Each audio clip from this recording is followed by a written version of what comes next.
Bryan heads up our customer-facing organization. Been in this industry a long time. He is a very sharp and quick person. Being sharp and quick, he likes to get things done quickly, and so he's come up with a lot of interesting ways to use RunSignUp. So, Bryan, take it away.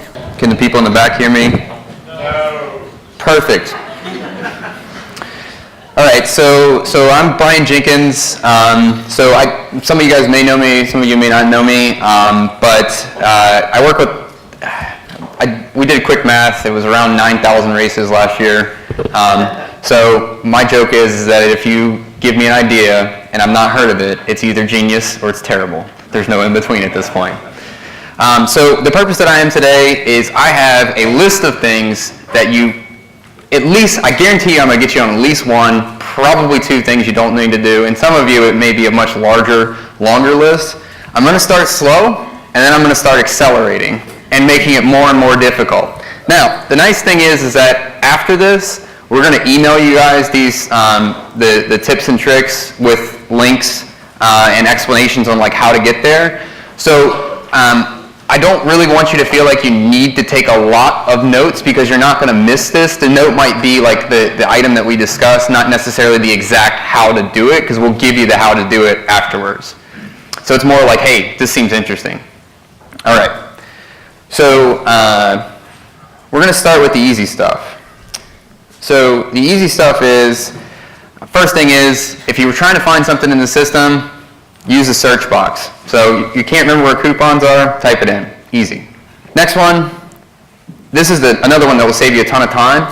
People love to send you an email that says, my t-shirt is large, I want it to be medium. Send. What are you supposed to do with that? They don't identify themselves, they don't tell you what race, they're in, or whatever. You can just drop their email into this, or their name, and hit enter, and then it's going to search for this. So whether it's by name or email, it's a really quick and easy way to search. You also can search by bib. That's probably a less likely way to search, but again, saves you a bunch of time. Easy one to remember. So now we're going to start stepping up. It's like, okay, well that's great, Bryan. I know how to do that. Thanks. So what if I wanted to do some more interesting things? So what we're going to do is we're going to do strike-through pricing. So under race, registration, and then dates, pricing, and options, when you go into this part of the session, and this is not in the normal race wizard, like where you would want to do this, what happens is that you can say, hey, the price is X, $30 from this date to this date, but you can also add in strike-through pricing. Well, what's exactly strike-through pricing? Strike-through pricing is it strikes through the price. And this is a great marketing technique to make people feel like they got a great deal. So if you want to make people feel like they got a great deal, and Bob, you want to make sure they feel like they got a great deal, you put that up there. So strike-through pricing is something that some of our more marketing-related organizations like to do because they're trying to show like, hey, this is a better value right now. So an easy one to set up that will probably entice participants to register maybe a little bit earlier. So the next one, this one's a little bit easier to show you on the front and then the back. So again, this is around enticing or packages, so where it's really popular is say like a VIP package. So this one, you can see, I created this button that says best package, and all it says is come run the 8K, and then I put a logo here. But what we have sometimes is people that will bundle together a series, or it includes like a premium of some sort, and they're trying to get the person to spend $60 instead of 40 or 30. So you can kind of make, visually, if you look at this, we're going to scroll down a little bit further. Which one looks most attractive to you? Well, the one with the big button and the logo and the description and the strike-through and all those types of things. So these are eye-catching types of tools. It's very easy to kind of push people towards a particular package. So that's something that can be set up in the system pretty easily. So that's under race, registration, and then we're going to go to event display options. So you can label on a per event basis. You can put in a logo or a picture. You can put a description and then details. So this is one that I really like. If you guys want to check one out that's doing a great job with this, check out Night Nation Run. They're one of our customers. They're the ones that kind of push this. So you can check out how they highlight packages or VIP packages. So the next one, this is just one that I really push people to do because I think it's important. So under promotion, social sharing, we automatically include if you upload a logo, which almost every race in our system has a logo. When participants socially share your race, they're sharing an image that's being generated from the system. And if you can actually upload a different image, and that's what I encourage people, treat this like an advertisement. It's a free advertisement. So if a participant registers for your race and tags their best friend to come run with them, what are they going to see socially? This is what they're going to see. So what I encourage is, have a great picture, and within that picture, you should embed your race date and maybe a sponsor's logo or a race logo on that. So imagine it as like a digital billboard. And it's very easy to upload. It tells you the sizes here at the very bottom of our social sharing section. You can do a large or small image. So go ahead and just upload this. I remind this to people all the time because I'll check out a race and they're like, oh, hey, I want people to share it on social. Well, if they're sharing it, what are they seeing? That's just as important as they're sharing. If it doesn't look good, maybe they won't be as interested. The next one of the things that we have is under our financial summary section. If you go into transactions, and again, remember, I'm going to give you guys the steps on this stuff. So let's just take a look at this. Under transactions, at the bottom of the system here, the very bottom, there's an event summary. You can also do this on a per payment basis. So the reason I like this is that I'm not an accountant, I don't know how to use Excel, and I don't know how to have PowerPoint. I legitimately do not have Excel on my computer, I have numbers. And I just want to be able to look at something and know, how are we doing? And that's the majority of our customers. The majority of our customers aren't accountants. They just want to say, well, how many registrations did I have for the 8K and the relay? And these are not what I would call financial numbers. These are kind of rough estimates because you could be doing refunds or transfers or other things. But this is tremendously helpful if you're trying to show someone the revenue for a race. So if they're not an accountant, this is your board, you go in here, you show it to them, they're happy. We have lots of great financial reports that you can drill into and get like full financial details, and I'll show you guys those real quick. If you have never spent any time on this, in the financial summary section, you can go into payments, and then within here there is a ton of different payment reports. The detailed payment report, if you're familiar with QuickBooks and kind of like more of a ledger type report, that's what it looks like. It's a fabulous report. So there's some great things in here, and then there's also this event summary that we just took a look at. That's here. Well, Bob, you need to update your payment account. I'll have Kevin contact you. There's an event summary as well there. So the next one is one that this is the most dangerous feature in our system because it's great and terrible at the same time. It's led to a couple gray hairs for Matt Sinclair and myself. Is under race registration, fast registration option. So this has been something I've been talking to people about.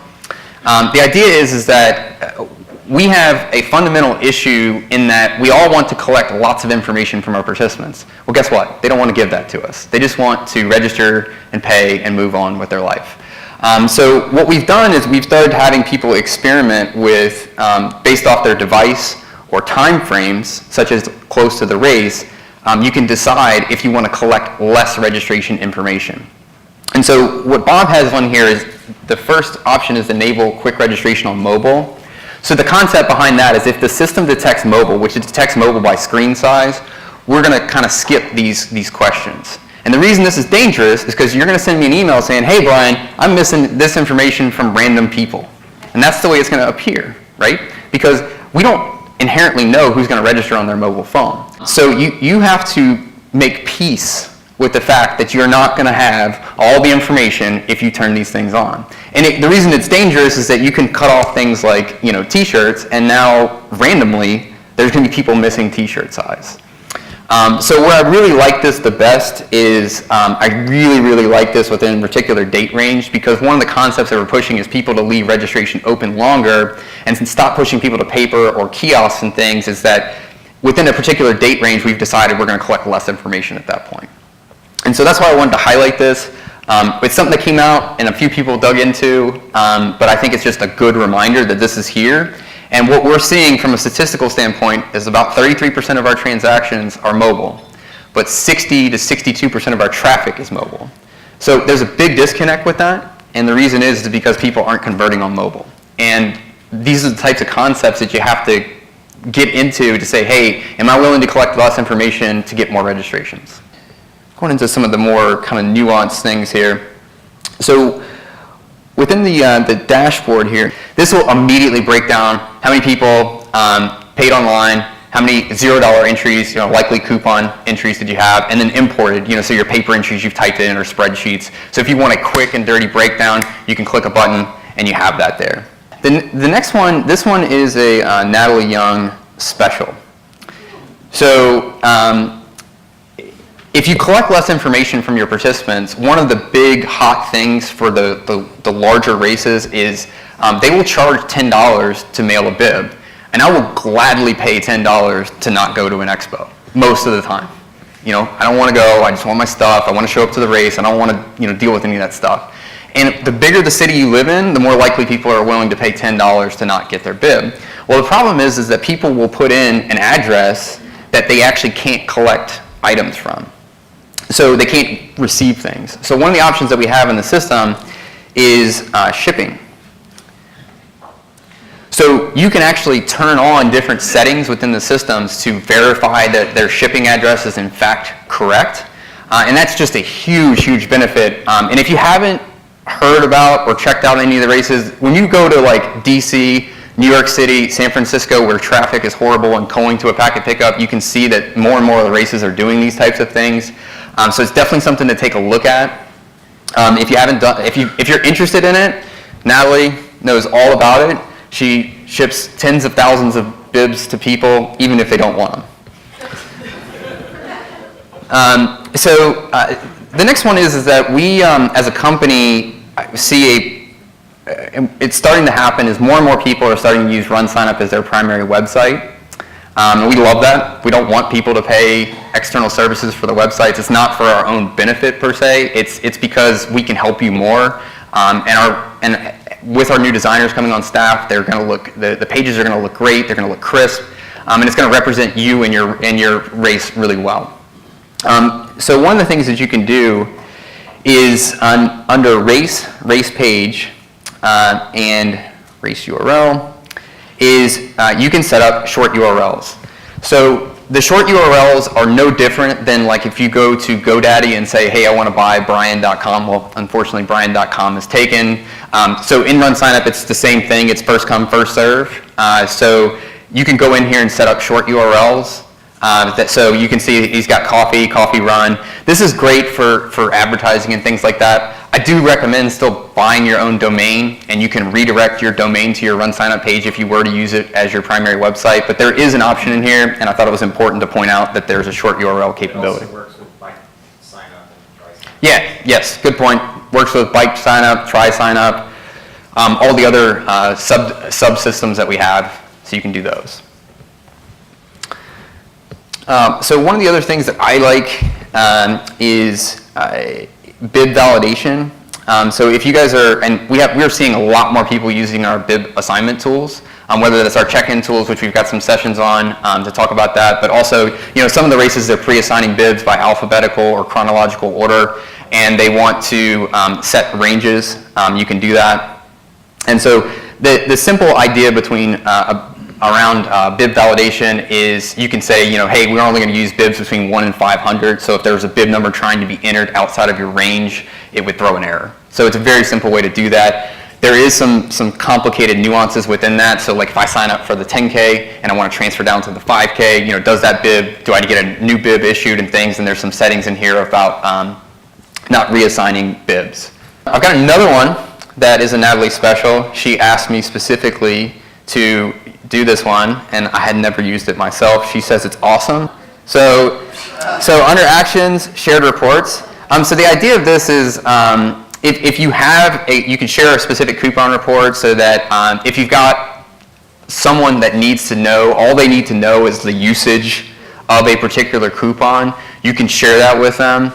So Natalie says when you get into larger races where there's lots of people involved, but they don't really need access to the database per se, but they're running a coupon, you're running a mutual promotion with them, they want to know how it's performing. This is a quick and easy way so that they can see, hey, great, we got 27 registrations from this promotion. Or when you have sponsors that constantly ask you for a report of who used their code. Does Does it show participant information for who's used those coupons? Yes. Yeah, and I could see that for like a company. So if you do a deal with a company, they put the coupon, you give them a coupon code, they kind of want to know, what's the usage on their coupon code. I could see that potentially being very valuable as well. So one of the other, I know a lot of people do teams, and this is one of the hidden features that there's a few special team people that work with me that I love this. So under participants and groups and teams, we have group reports. So group reports, there's some really interesting things in here. So you can get an administrator report. So administrator report is a captain report. So hey, I just want to download a list of the captains. So there also is a capability in the email system to send emails out, just to the captains. But you can download, this is an Excel spreadsheet. You can also get a team member report, and this is like kind of it's a single row report of your team members. And then the most interesting report on here, where's the compressed report in here? Well, is it down below? Okay, so there's a compressed team report. So the compressed team report is it takes a team and it pivots them into a single row on an Excel spreadsheet. So the idea behind this is that there are like scoring platforms like RunScore that treats a relay team like an individual. So they need all the participant information for all the members in one row. And this might be helpful also for team check-in as well. So you can have a team check-in report with one team per row. So if you've never used this before and that might be beneficial for you, I wanted to point this out because I occasionally will run into some team events that just don't know these reports exist. So the next one, this one's one of my favorites because I remind people about it quite often. Bob mentioned it a little bit earlier today, is automated emails. If you're not using these, you should. You really have to give me a compelling reason if you couldn't find one of these that you need to use. The first one is incomplete registrations. Simply put, I started registering for your race, put my info in, and got busy and left. The system will automatically, if you enable this, send an email. And Bob's settings are 3 days and 6 days afterwards to try to get me to come back, say, hey Brian, sorry we missed you. Click here to start, complete the registration process. I think just about everybody should use this. The only thing I've had some people consider doing that I think is a little dangerous is include coupon codes in this email because you can customize it. That's up to you, but people who are smart, they'll pretend to register and start getting coupons because you're giving them to them. So I really like that one. I encourage people to use that. So price increase emails. So this is great. If you want to lighten your load on your email provider or your things to do, this is a way to automatically schedule price increases. I really encourage you to think about doing this. So you can also do some interesting things around, once you save this, you can go into the system and do some customization of this email as well. We do have a session on this email system that's a little bit later that's going to be coming over this. But you can do things like you can say, hey, this is going to current participants or not to current participants and just previous participants. So you can really play with this to customize it to your needs. But the whole idea of this is that many of the people in this room manage more than one race. So every task that you do is multiplied by 2 races or 10 races or whatever. And this is a best practice. So if you're not doing it or you're not doing it consistently, it hurts the business. And so we want you to just click a box and let it go. The other automated email, this one's brand new, is sponsor and sponsor offers. I'm going to choose my words carefully here. This is a digital bag that your participants might be interested in. The option is including and highlighting your sponsors. That's the idea of it. But the real hook on this is the opportunity to be able to include offers. We haven't had this very long, so I haven't really gotten any feedback from anybody yet that they don't like it or they do like it, but I think the concept is good. The other interesting thing about this is the ability to include event information. So in my mind, the way I would position this is that you include your message about parking and packet pickup and various other things in here with below the fold, so to speak, highlighting your sponsor. So it's a multi-use at that point. So you're not sending your race information email and a sponsor email potentially on the same day or back-to-back days where people are going to get annoyed. So there is the ability to kind of pull in that event information or custom information on that email. And sponsors can set up their own offers. Yes, yeah. So within that sponsorship tool, sponsors, if they claim their sponsorship, they have the ability to add their own offers in there. And those offers would be highlighted in this email. So the next tool that I have is reserved entries. This is what I call my get out of jail free card. Anything you've screwed up or anything I gave you bad advice on, we can fix with this. So the first concept is that, let's say you have deferrals. You can load with these single-use reserved entries like a Excel spreadsheet, and then the system will send out a reserved entry, and you'll go in and customize that. So each person that's on the deferral list is getting their own personalized email with instructions about deferrals. And what's neat is you can then pick what event that they're allowed to register for and the price that they're supposed to register at. And you can set cutoff dates and various things like that. And we've had deferrals are really a pain in the neck, so this is a huge way to kind of take that off your plate. You do one set and then that's it. The other ways that it can be utilized for this is sometimes I'll have people that'll say, I have a teachers group that gets to get in for $10 a person. They don't want a coupon code. So you can either load a list of teachers or you can create what's called a multi-use reserved entry. And so then they have a special URL that you can set a special price for that the teachers then can go through and register.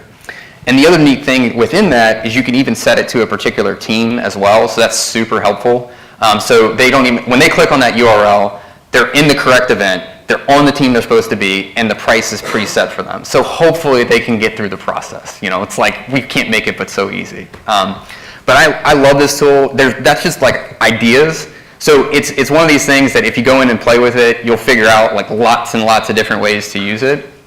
So if you've never used it, definitely tinker with that. So this next one is one that is in the dust of old features, but I want to dust it off and see if people are interested in it. See that? I use the search box. So this is rewards. And again, it's kind of fallen to the wayside as people just don't talk about it that much. But the concept here is extremely cool. So I check out for your race, and you've got some local sponsor who really has a in-store opportunity where people can come in and buy something at their store. And what they want to do is, between the two of you, you want to figure out like how effective is this promotion and do people actually convert. And the difficult part about that is that you don't want to give out one coupon code per se because it can kind of muddy it a little bit. You might want to give out, especially if it's an enticing offer, a very, very specific offer with unique to each person that's checked out. So you can load a list of codes into our system so that then in their point of sale system, they have those 2,000 codes. You can custom label these codes so that in the confirmation email, you're highlighting this is something that's important.